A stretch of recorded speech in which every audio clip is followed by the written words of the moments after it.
പകൽക്കാലം വാഴ്ത്തപ്പെടുമാറാകട്ടെ. വേദിയിലായിരിക്കുന്ന അധ്യക്ഷൻ, മറ്റ് എല്ലാ കർത്തൃഭൃത്യന്മാർ, എല്ലാ ദൈവമക്കൾക്കും വീണ്ടും വരുന്നവനായ കർത്താവ് യേശു ക്രിസ്തുവിന്റെ നിസ്തുല നാമത്തിൽ എൻ്റെ സ്നേഹവന്ദനം അറിയിക്കുന്നു.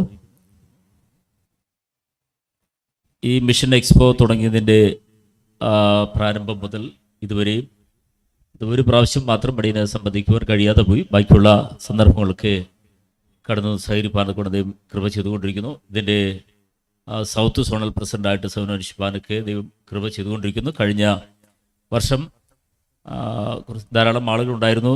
ഞാനും എൻ്റെ മിസ്സസും 3 ദിവസങ്ങളായിട്ട് മിഷണറി ട്രെയിനിങ് ക്ലാസ് എടുക്കുവാൻ ഇടയായി തീർന്നു. ഇങ്ങനെ ഏകദേശം 12 വർഷത്തോളമായി PPC മിഷൻ ഓഫ് ഇന്ത്യയുമായിട്ടുള്ള ബന്ധത്തിൽ സഹകരിപ്പാൻ ദൈവം കൃപ നൽകുന്നു. ഏകദേശം 15 വർഷങ്ങൾക്ക് മുൻപാണ് തോന്നുന്നു ഞാൻ നമ്മുടെ കർത്തൃദാസൻ ബിജു സ്റ്റീഫനുമായിട്ട് പരിചയപ്പെടുവാൻ ഇടയായി തീർന്നു. 2011 മലപ്പുറം പുഴക്കാട്ടിരി കൺവെൻഷനിലെ സമാപന ദിവസം വചന സന്ദേശം നൽകുവാൻ കൃപ ചെയ്തു. അതിനുശേഷം പലപ്പോഴുടെ സഭയിൽ നടന്ന മീറ്റിങ്ങിലൊക്കെ ക്ഷണിക്കുകയുണ്ടായി. ഇന്ന് തന്നെ മക്കളോടൊപ്പം ഇരിപ്പാൻ ദൈവകൃപേനോർത്ത ദൈവത്തിന് നന്ദി പറയുകയാണ്. ഒത്തിരി സമയം നമ്മുടെ മുന്നിലല്ലോ. ചെറിയൊരു പ്രബോധന സന്ദേശമായി ഇന്ന് പൽക്കാലം നിങ്ങളോട് ഒരു വചനം ഷെയർ ചെയ്യുവാൻ താല്പര്യപ്പെടുകയാണ്. റോമർക്ക് എഴുതിയ ലേഖനം 8-ാം അധ്യായം അതിൻ്റെ 11, 12, 8-ന്റെ 19, 20 വേദഭാഗങ്ങൾ വായിക്കുവാൻ കർത്താവിൽ ശരണപ്പെടുകയാണ്. റോമർക്ക് എഴുതിയ ലേഖനം 8-ാം അധ്യായം 19, 20 വേദഭാഗങ്ങൾ. സൃഷ്ടി ദൈവപുത്രന്മാരുടെ വെളിപ്പാടിനെ ആകാംക്ഷയോട് കാത്തിരിക്കുന്നു. സൃഷ്ടി ദ്രവത്വത്തിന്റെ ദാസ്യത്തിൽ നിന്നും വിടുതലും ദൈവമക്കളുടെ തേജസ്സാകുന്ന സ്വാതന്ത്ര്യവും പ്രാപിക്കുമെന്നുള്ള ആശയോടെ മായ്ക്ക് കീഴ്പ്പെട്ടിരിക്കും. അത് ഇവിടെ അപ്പോസ്തലനായിരിക്കുന്ന പൗലോസ് AD 56, 58 കാലഘട്ടങ്ങളിൽ എഴുതപ്പെട്ടതായിരിക്കുന്ന ലേഖനമാണ്. പൗലോസിന്റെ 14 ലേഖനങ്ങളിൽ ഏറ്റവും വലുതും ഈടുച്ചതുമായിരിക്കുന്ന ഒരു ലേഖനമാണ് റോമാലേഖനം. 14 ലേഖനങ്ങളിൽ ഏറ്റവും ശ്രേഷ്ഠകരമായിരിക്കുന്ന ഒരു ലേഖനമായിട്ട് നമുക്കതിനെ കാണുവാൻ കഴിയും.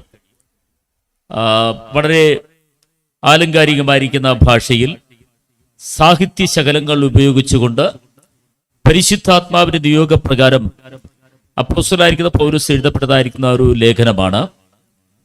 റോമയിലുള്ള വിശ്വാസികൾക്ക് മാത്രമല്ല, ഇനിമേലാരും രക്ഷിക്കപ്പെട്ട ദൈവസഭയോട് ചേർക്കപ്പെടുന്ന സകല പുതിയ ദൈവ വിശ്വാസികൾക്കും വേണ്ടി ലിഖിതപ്പെട്ടതായിരിക്കുന്ന ഒരു ലേഖനമാണ് റോമാലേഖനം.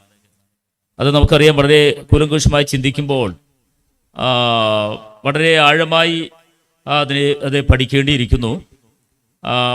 വളരെ സിമ്പിളായിട്ട് നമുക്ക് ചിന്തിക്കുവാൻ കഴിയുന്നൊരു വിഷയമല്ല ഇത് മനുഷ്യൻ ഒഴികെയുള്ള ജീവജാലങ്ങളെക്കുറിച്ച് അപ്പോസ്തലനായിരിക്കുന്ന പൗലോസ് ആലങ്കാരിക ഭാഷയിലാണ് രേഖപ്പെടുത്തിയിരിക്കുന്നത്. സൃഷ്ടി ദൈവപുത്രന്മാരുടെ വെളിപ്പാടിനെ ആകാംക്ഷയോടെ കാത്തിരിക്കുന്നുവെന്നാണ്. സൃഷ്ടി എന്ന് പറയുമ്പോൾ മനുഷ്യൻ ഒഴികെയുള്ള സകല ചരാചരങ്ങളെ കുറിച്ചാണ് പൗലോസ് ഉദ്ദേശിക്കുന്നത്. വൃക്ഷസസ്യലതാദികൾ, ഭൂചര ജന്തുക്കൾ, ആകാശം, ആകാശമണ്ഡലം, സമുദ്രം, സമുദ്രാന്തർഭാഗങ്ങൾ, പ്രപഞ്ചത്തിന്മേൽ കാണപ്പെടുന്ന വൃക്ഷസസ്യലതാദികൾ, ഇഴജന്തുക്കൾ, പക്ഷിമൃഗാദികൾ, സകല ചരാചരങ്ങളെയും ഉദ്ധരിച്ചുകൊണ്ടാണ് ഈ ലേഖനം ഇവിടെ എഴുതിയിരിക്കുന്നത്. സൃഷ്ടി ദൈവപുത്രന്മാരുടെ വെളിപ്പാടിനെ ആകാംക്ഷയോട് കാത്തിരിക്കുന്നു എന്ന് പറയുമ്പോൾ ഇവിടെ മനുഷ്യനെ കൂടാതെയുള്ള സകല ചരാചരങ്ങളും നമ്മുടെ കർത്താവ് യേശുക്രിസ്തുവിന്റെ മഹത്വ പ്രത്യക്ഷതയ്ക്ക് വേണ്ടി കാത്തിരിക്കുന്ന ജീവജാലങ്ങളുടെ ചലനാത്മകമായിരിക്കുന്ന ആരാധനയെ കുറിച്ചാണ് ഇവിടെ വെളിപ്പെടുത്തുന്നത്.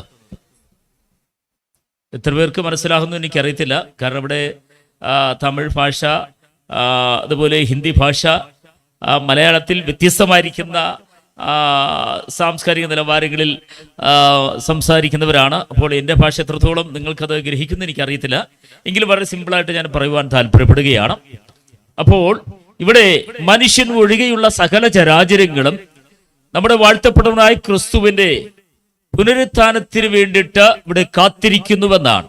ഇവിടെ ഈ ജീവജാലങ്ങൾ അവയുടെ ദ്രവത്വകരമായിരിക്കുന്ന അവസ്ഥയിൽ നിന്ന്, അഥവാ നശിച്ചു പോകുന്ന, ഉന്മൂലനം പ്രാപിക്കുന്ന, ജീർണിച്ചു പോകുന്ന, നാറ്റം വമിക്കുന്ന ഈ നാശാത്മകമായിരിക്കുന്ന ഈ ദ്രവത്വകരമായിരിക്കുന്ന അവസ്ഥയിൽ നിന്ന് അദ്രവത്വം എന്ന് പറയുമ്പോൾ നശിച്ചു പോകാത്ത, ദ്രവത്വമില്ലാത്ത, അത് തേജസ്സേറിയതായിരിക്കുന്ന, അത് ശ്രേഷ്ഠമായിരിക്കുന്ന അനുഭവങ്ങളിലേക്ക്, അഥവാ അത് അദ്രവത്വകരമായിരിക്കുന്ന സ്വർഗീയമയമായിരിക്കുന്ന അനുഭവങ്ങളിലേക്ക് എത്തിച്ചേരുവാൻ ഈ ജീവജാലങ്ങൾ ഈറ്റുനോവോടെ കാത്തിരിക്കുകയാണ്. അപ്പോൾ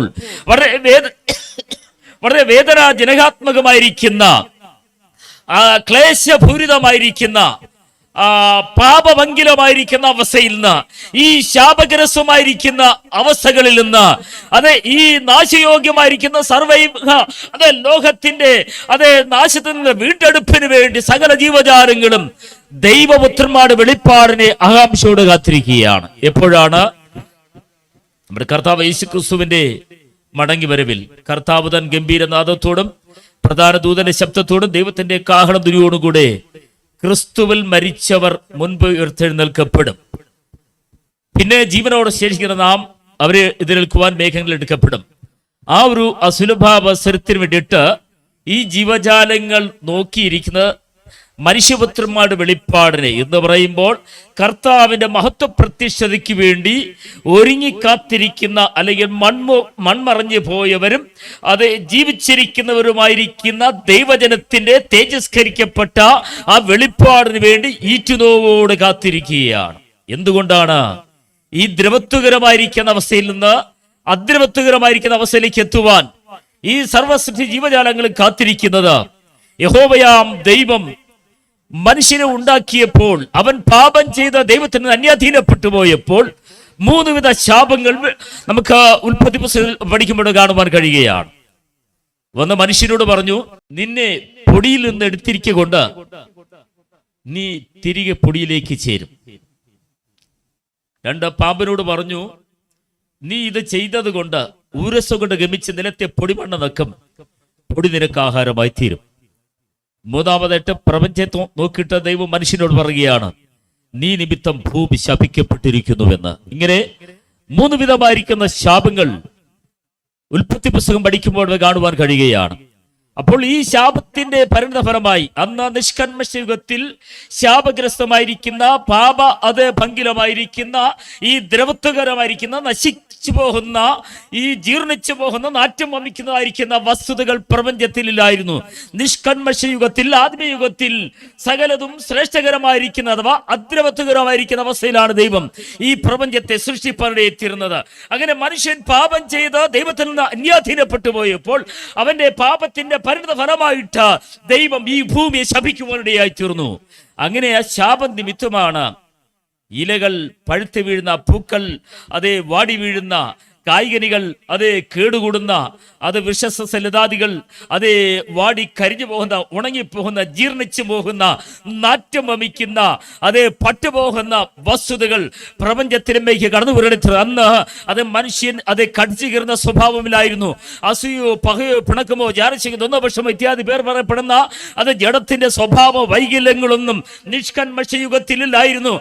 ഭയചകിതം കൂടാതെ വണ്ണം സമത്വ സുന്ദരമായിരിക്കുന്ന നല്ലൊരു ഭരണം നിഷ്കന്മഷ യുഗത്തിൽ മനുഷ്യൻ പാപം ചെയ്തപ്പോൾ ദൈവം മനുഷ്യനെയും ഈ പിശാചിനെയും ഈ പ്രപഞ്ചത്തെയും ശപിച്ചത് കൊണ്ടാണ് സകലതും ദ്രവത്വകരമായിരിക്കുന്ന ഈ അവസ്ഥയിലേക്ക് എത്തുവാൻ എത്തുന്നത്. അതുകൊണ്ടാണ് നാൽക്കാലികളും നരിച്ചീറുകളും ചീവീടുകളും രാത്രിയുടെ യാമമാകുമ്പോൾ അല്ലെങ്കിൽ ഇരുട്ടിന്റെ അന്ധതമസ്സിന് മുകളിലേക്ക് നോക്കി നിലവിളിക്കുന്നത് ഇരുട്ടിന്റെ ഭയാനകത കണ്ടുകൊണ്ടല്ല.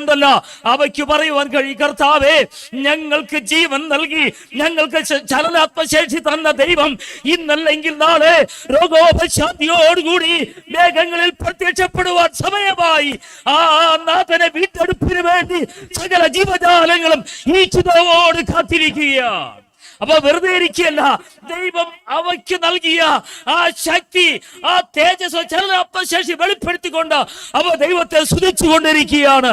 അതേ, സമുദ്രാന്തര ഭാഗങ്ങൾക്ക് പറയുവാൻ കഴിയും, വിധാനങ്ങളെ തമ്മിൽ വേർപിരിച്ച ഇവിടെ വരുന്ന നിനക്ക് വരാമെന്ന് പറഞ്ഞ അത് പഞ്ചസാര മണൽ കൊണ്ട് അതിനിട്ട ആ തിരമാലകൾക്ക് പറയുവാൻ കഴിയും, അത് വിധാനങ്ങളെ തമ്മിൽ വേർപിരിച്ച സകലത് ഉളവാകട്ടെ എന്ന് കൽപ്പിച്ച കർത്താവ് ഞങ്ങൾക്ക് ചലനാത്മശേഷി തന്നത് കൊണ്ട് ഈ ദൈവത്തെ എങ്ങനെയാണ് സ്തുതിക്കാതിരിക്കാൻ കഴിയുന്നത്? അവ ദൈവത്തെ സ്തുതിച്ചുകൊണ്ടിരിക്കുകയാണ്. അത് വായുവിന്റെ ഗതി കൊണ്ടല്ല ഈ അതേ മരച്ചില്ലകള് മർമ്മര ശബ്ദം പുറപ്പെടുവിക്കുന്നത്. ഭൂമി പാഴും ശൂന്യമായിരുന്നപ്പോൾ സകലത് ഉളവാകട്ടെന്ന് കൽപ്പിച്ചത് കൊണ്ടാണ് ഞങ്ങൾക്ക് ഈ ചലനം വെളിപ്പെടുത്തുവാനിടയായിത്തീരുന്നത്. അങ്ങനെ സകല ചരാചരങ്ങളും ഈറ്റുതോടെ കാത്തിരിക്കുന്ന ആകാശത്തിലെ അത് സൂര്യനും ചന്ദ്രനും നക്ഷത്രങ്ങളും അതേ ഭൂമിയിലെ മത്സ്യങ്ങളും സകല ചരാചരങ്ങളും ഈറ്റുനോവോടെ കാത്തിരിക്കുകയാണ്. ഈ ദ്രവത്വകരമായിരിക്കുന്ന, ഈ നശ്വരമായിരിക്കുന്ന, ഈ പാപഗ്രസ്തമായിരിക്കുന്ന അവസ്ഥയിൽ നിന്ന് കർത്താവേ അങ്ങ് ഞങ്ങളെ വീണ്ടെടുക്കുന്നു എന്നാണ് കടന്നു വരുന്നത്. ഇവിടെ ഈ ദൈവപുത്രന്മാരുടെ വെളിപ്പാടിനെ ആകാംക്ഷയുടെ ജീവജാലങ്ങൾ കാത്തിരിക്കുന്നുവെങ്കിൽ അവയേക്കാൾ എത്രയോ ശ്രേഷ്ഠകരമായി സൃഷ്ടിക്കപ്പെട്ട ഞാനും നിങ്ങളും എത്രമാത്രം കർത്താവിന് വേണ്ടി അതേ മഹത്വപ്രത്യക്ഷതയുടെ ദൈവത്തെ ആരാധിച്ചുകൊണ്ടിരിക്കുവാൻ കഴിയണം. അതേ, ദൈവം മനുഷ്യനോട് 3 വിധ ശാപങ്ങളെക്കുറിച്ച് പറഞ്ഞു. നിന്നെ പൊടിയിൽ നിന്ന് എടുത്തിരിക്കൊണ്ട് നീ തിരികെ പൊടിയിലേക്ക് ചേരും. ഈ പാപമംഗലമായിരിക്കുന്ന, നശ്വരമായിരിക്കുന്ന, ഈ മ്ലേച്ഛത നിറഞ്ഞ, അകൃത്യം നിറഞ്ഞ ലോകത്തിൽ പിശാചി നമ്മളെ തൊടാതിരിക്കുന്നു. പാമ്പിനോട് പറഞ്ഞു, പൊടി നിനക്ക് ആഹാരമായി തീരും. അപ്പോൾ ഈ പാമ്പിൻ്റെ ആഹാരം പൊടിമണ്ണ് കൊണ്ട് സൃഷ്ടിക്കപ്പെട്ട നാം ഓരോരുത്തരുമാണ്. ഈ പാമ്പിനൊരു പ്രത്യേകതയുണ്ട്, പൊടിമണ്ണെന്നൊക്കെ, പക്ഷെ ഒരിക്കലും നനഞ്ഞു കുതിർന്ന ചേറിനെ ഒരിക്കലും ഈ പാമ്പ് ഭക്ഷിക്കത്തില്ല. അങ്ങനെയാണെങ്കിൽ നമ്മുടെ ഈ മൺകൂടാരമായിരിക്കുന്ന ശരീരം കണ്ണുനീർ ധാരകളാൽ അത് വിശുദ്ധിയിൽ കുതിർത്ത് സൂക്ഷിക്കുന്നുവെങ്കിൽ ഒരു ശത്രുവിന് നിന്നെ തൊടുവാൻ കഴിയുകയില്ല. ഒരിക്കൽ അപ്പോസ്തലനായ പൗലോസ് അതേ നീന്തി രക്ഷപ്പെട്ട മെലിത്താൻ ദ്വീപിലേക്ക് കടന്നു വന്നു. അവിടെയുള്ള ദ്വീപ് നിവാസികൾ അസാധാരണമായ ദയ പൗലോസിനോട് കാണിച്ചു വന്നാണ്. അങ്ങനെ സാധാരണ ദയ ഉള്ളവരല്ലായിരുന്നു മെലിത്തയിലുള്ള ആദിവാസി വിഭാഗമായിരിക്കുന്ന ബർബരന്മാർ. എന്നാൽ ഇവർ ദൈവ മനുഷ്യനായതുകൊണ്ടാണ് ഈ പൗലോസിനോട് കൂട്ടരോടും അസാധാരണകരമായിരിക്കും ദയ കാണിക്കുവാനിടയിരുന്നത്. കാരണം അവൻ്റെ പേരിലൊരു അഭിഷേകമുണ്ടായിരുന്നു. ഈ ലോകത്തിന് നിന്ന് നിന്നോട് ദയയില്ലെങ്കിലും കരുണയില്ലെങ്കിലും അത് നിൻ്റെ പേരിലൊരു അഭിഷേകമുണ്ടെങ്കിൽ ദൈവത്തിൻ്റെ പ്രൊട്ടക്ഷൻ നിനക്കുണ്ടായിരിക്കും. ഇവിടെ ഈ പൗലോസിൻ്റെ കയ്യിൽ രക്തഅണലി പിൻപറ്റിയപ്പോൾ ഈ ബർബരന്മാരായിരിക്കുന്ന ദീപവാസികൾ പറയുകയാണ്, ഇവനൊരു കൊലപാതകൻ, അതുകൊണ്ടാണ് നീതിദേവി ഇവനെ വിടാതെ കൊണ്ട് ഇവൻ പിൻപറ്റിക്കൊണ്ടിരിക്കുന്നത് പറയുവാനിടയെ തീർന്നു. അപ്പോൾ ഇവിടെ ഈ രക്തഅണലിയെക്കുറിച്ച് നല്ല അവബോധമുള്ളവരാണ് ബർബരന്മാർ.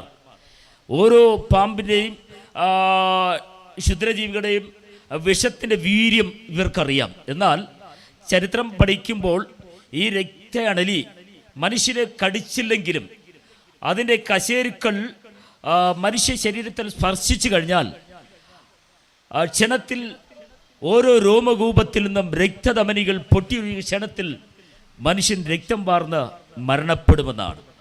അത് കടിച്ചില്ലെങ്കിലും സ്പർശിച്ചാൽ മാത്രം മതി. അങ്ങനെയാണെങ്കിൽ ഈ രക്തഅണലി പൗലോസിൻ്റെ ശരീരത്തിൽ സ്പർശിച്ചപ്പോൾ ഇവനൊന്നും സംഭവിക്കുന്നില്ല എന്ന് കണ്ടപ്പോൾ ഇവൻ ദേവനെന്ന് പറഞ്ഞു അവനെ നമസ്കരിപ്പാനിടയെ തീർന്നു. അങ്ങനെയാണെങ്കിൽ ഈ പഴയ പിശാചായിരിക്കുന്ന പാമ്പ് എന്നെയും നിങ്ങളെയും വിഷലിപ്തമാക്കാതിരിക്കണമെങ്കിൽ, പാപം കൂടാതെ വിശുദ്ധ ജീവൻ നയിച്ചുകൊണ്ട് പരിശുദ്ധാത്മ നിറവിൽ അത് ജീവിക്കുന്നുവെങ്കിൽ നമുക്ക് മഹത്വ പ്രത്യക്ഷതയിൽ പങ്കുചേരുന്നിടയായിത്തീരും. നമ്മുടെ എല്ലാവരുടെയും ദൗത്യമെന്ന് പറയുന്നത്, നമ്മുടെ ലക്ഷ്യമെന്ന് പറയുന്നത് നമ്മുടെ കർത്താവ് യേശുക്രിസ്തുവിൻ്റെ വീണ്ടും വരവാണ്. കർത്താവ് യേശുക്രിസ്തുവിൻ്റെ വീണ്ടും വരവിൽ നമ്മൾ എടുക്കപ്പെടുന്നത് പോലെ അനേകർ ചേർക്കപ്പെടുവാൻ നാം നിമിത്തമായി അതിന് മുഖാന്തരമായി തീരണം. അതുകൊണ്ട് സുവിശേഷത്തിൻ്റെ വക്താക്കളായി പാപം കൂടാതെ വിശുദ്ധ ജീവൻ നയിക്കുവാനും അനേകരെ പാപത്തിൻ്റെ ശാപത്തിൻ്റെ അടിമത്തഹീനതയിൽ നിന്ന് കർത്താവിന് വേണ്ടി അത് നേടുവാൻ ഈ നാൾ നമ്മുടെ ദൗത്യം അതിന് മുതൽക്കൂട്ടായിത്തീരട്ടെ എന്ന് ആശംസിച്ചുകൊണ്ട് എൻ്റെ വാക്കുകൾ ഉപസംഹരിക്കുന്നു. ദൈവം നമ്മളെ എവരെയും ധാരണമായി അനുകരിക്കുമാറാകട്ടെ.